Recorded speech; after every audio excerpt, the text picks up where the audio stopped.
сентябре этого года в тени войны остались совершенно незамеченными два интересных события. Во-первых, в Гааге начался суд над пропагандистом Фелисиеном Кабугой, который считается одним из главных виновников геноцида в Руанде в 1994 году. Во-вторых, исполнилось 70 лет соглашению о репарациях между Западной Германией и Израилем. Сегодня поговорим о геноцидах, о роли пропаганды и о значении репарации. Ну а также в конце обсудим, как это применимо к нам сегодняшним. –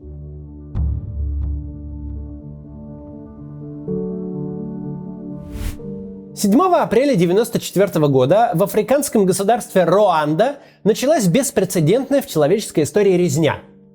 Геноцид, начатый в столице страны Кигали, почти сразу охватил всю территорию Руанды. Согласно самым последним подсчетам, за 100 дней погибли более 1 миллиона 74 тысяч человек. В среднем более 10 тысяч смертей в сутки. Население Руанды в основном составляют два народа – хуту и тутси. Большинство руандийцев – это хуту, а тутси – самое крупное из национальных меньшинств. И хуту, и тутси говорят на одном языке – кинья-руанда. У них нет религиозных разногласий. Полстраны католики, полстраны протестанты, и выбор между христианскими конфессиями с национальностью никак не связан. Антропологически хуту и тутси действительно сильно различаются, но для этого надо быть экспертом. Так в обычной жизни, руандийцы и руандийцы. Тем не менее, 7 апреля 1994 года боевые отряды хуту, вооружившись национальным холодным оружием мачете панга, начали в прямом смысле слова вырезать своих сограждан тутси. Они врывались в дома, в школы и в церкви. Когда 12 апреля более 1500 тутси забаррикадировались в католическом храме, боевики хуту снесли здание бульдозером. Как вообще могло так случиться, что десятки тысяч представителей народу хуту в один момент обезумели и стали с ошеломляющей жестокостью убивать своих соседей, старых знакомых, друзей и коллег по работе, прихожан одной церкви? Более того, жертвами молниеносного геноцида также стали и некоторые хуту, те, кто пытался заступиться за тутси, спрятать их у себя дома, или как-то вразумить своих сограждан, которые устроили все это безумие. В действительности, никто с ума не сошел в один конкретный день. Еще в декабре 90-го года, за 3,5 года до начала геноцида, радикальный руандийский журнал «Кангура» опубликовал так называемые 10 заповедей хуту. Вот первая заповедь. Предателем является любой хуту, который женится на тутси, встречается с тутси или нанимает тутси на работу. Четвертая заповедь гласит: все хуту должны знать, что все тутси нечестные в бизнесе. А 8-я заповедь: хуту должны перестать жалеть тутси. Однако читателей журнала «Кангура» было недостаточно для того, чтобы убить более 1 миллиона человек за 100 дней. Главную роль сыграло свободное радио и телевидение «Тысячи холмов».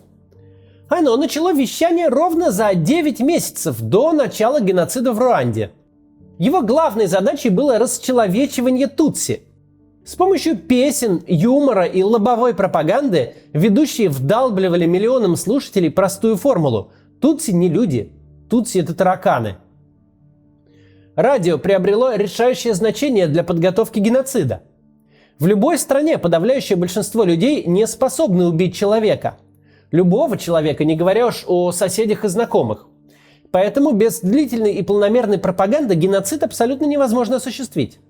Даже если собрать по тюрьмам всех убийц и отпустить, то их все равно не хватит для целого геноцида. А чтобы обычные граждане смогли пойти на убийство, им необходимо внушить, что те, кого ты убиваешь, и не люди вовсе. Фелисиен Кабуга, который четверть века скрывался от правосудия, наконец предстал перед международным судом. Именно он в свое время закупил для хуту 500 000 мачете. Но не это является основным пунктом обвинения. В тропических странах мачете – незаменимый инструмент в хозяйстве. Он даже изображен на флаге Анголы. В нашей стране мачете свободно продается в туристических магазинах как шансовый инструмент, а не оружие. В Руанде заточены под человекоубийство были вовсе не мачете. Подсудимый Кабуга являлся главным основателем и спонсором свободного радио «Тысячи холмов» и того самого журнала «Кангура». Собственноручно Фелисиен Кабуга не убивал, Однако как пропагандист он обвиняется в геноциде и преступлениях против человечности. Для таких преступлений не предусмотрено сроков давности. Несмотря на преклонный возраст, Кабуге сейчас 89 лет, скорее всего, никакого снисхождения в случае обвинительного приговора не будет. Если он доживет до вердикта, то наверняка получит пожизненное, как и некоторые ведущие злополучного радио. В каком-то смысле они превзошли даже нацистов. Государственная антисемитская пропаганда в Германии началась в 1933 году. Первое массовое убийство евреев произошло только спустя 5 с лишним лет обработки немцев пропагандой в ноябре 1938-го. До тотального истребления евреев дошло еще позже, в июне 1941-го. 8 лет понадобилось нацистам, чтобы довести своих соотечественников до животного состояния. Радио и телевидению «Тысячи холмов» хватило 9 месяцев непрерывного вещания.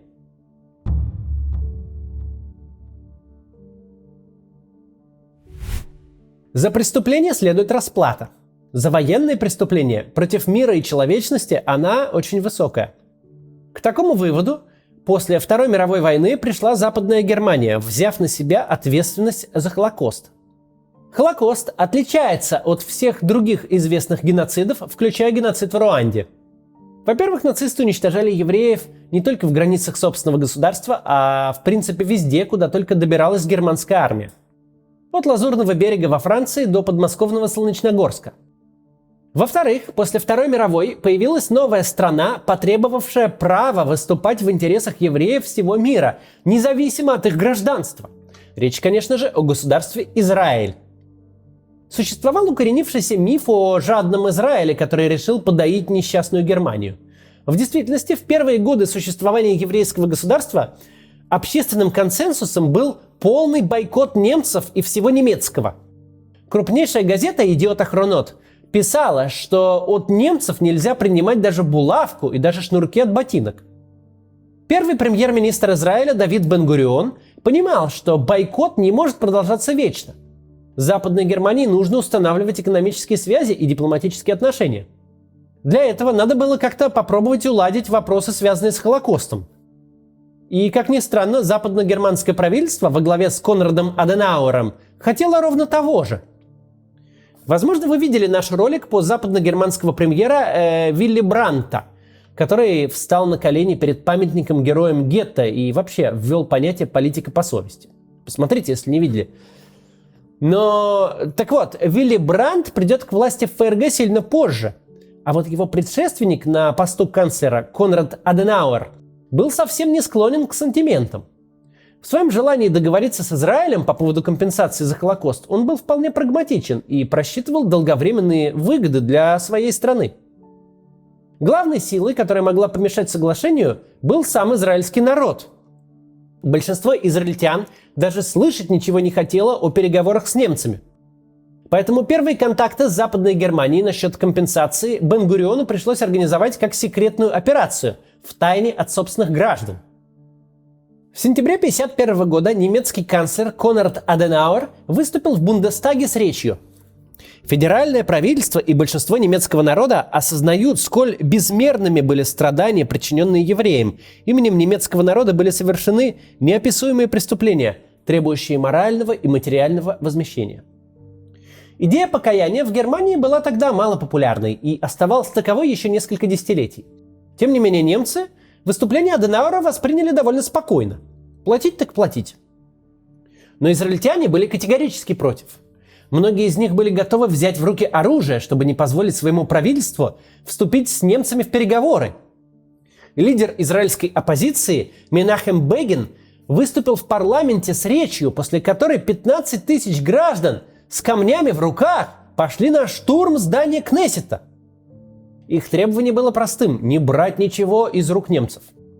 Правительству Бен-Гуриона все-таки удалось заключить договор с ФРГ, который получил название «Соглашение о репарациях». Речь шла не только о денежных средствах, но и о промышленной продукции. Это соглашение едва не привело к гражданской войне в Израиле. Зато огромные компенсации вовсе не помешали германскому экономическому чуду 50-х годов. Скорее даже поспособствовали ему. Германские промышленники получили множество больших заказов на продукцию, предназначенную для отправки в Израиль. госзаказами обеспечили около 1300 немецких предприятий. А главное, между странами установились здоровые отношения, что оказалось выгодно и немцам в долгосрочной перспективе.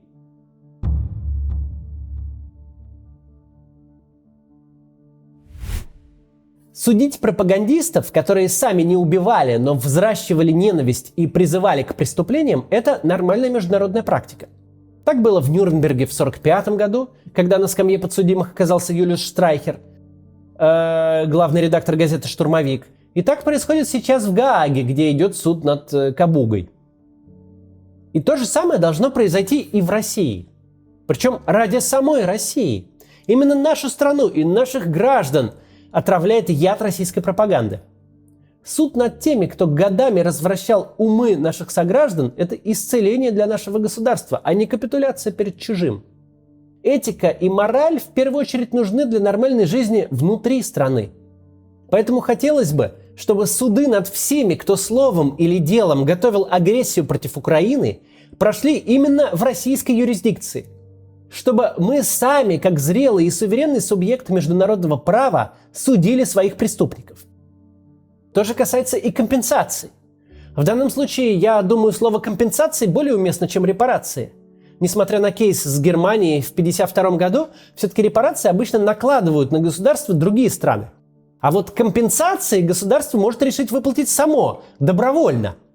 Сейчас может показаться, что российский политик, выступающий за компенсацию ущерба, нанесенного Украине, совершает политическое самоубийство. Но я выступаю и буду выступать за такие компенсации. Нам необходима политическая зрелость. Нам, России, придется осознать, что чтобы с нами хоть кто-то в мире стал разговаривать, необходимо заплатить за все разрушения. Убитых людей не вернуть. И это главная трагедия этой войны. Многим покалеченным никогда не вернуть здоровье. Но нужно хотя бы попробовать загладить вину деньгами, промышленной продукцией и материальными ресурсами. Причем нужно это не Украине, она справится и без нас. Нужно это России. Не Украине, а нам предстоит возвращаться обратно в международное сообщество, по крупицам восстанавливать репутацию, экономические и культурные связи. Нам нужно будет как-то находить противоядие к тому, что сейчас вливают в наше общество. Нам нужно будет как-то восстанавливать нормальный социум, чтобы мы могли мирно жить и развиваться в стране, которая только недавно вела агрессивную войну против соседа. И нам предстоит гарантировать, что подобное никогда больше не повторится. Признание ответственности нашей страны за произошедшее, наказание виновных и выплата компенсации тем, чьи дома, заводы и города именем нашей страны были разрушены, необходимый первый шаг, с которого начнется путь нашей страны обратно в цивилизацию. До завтра.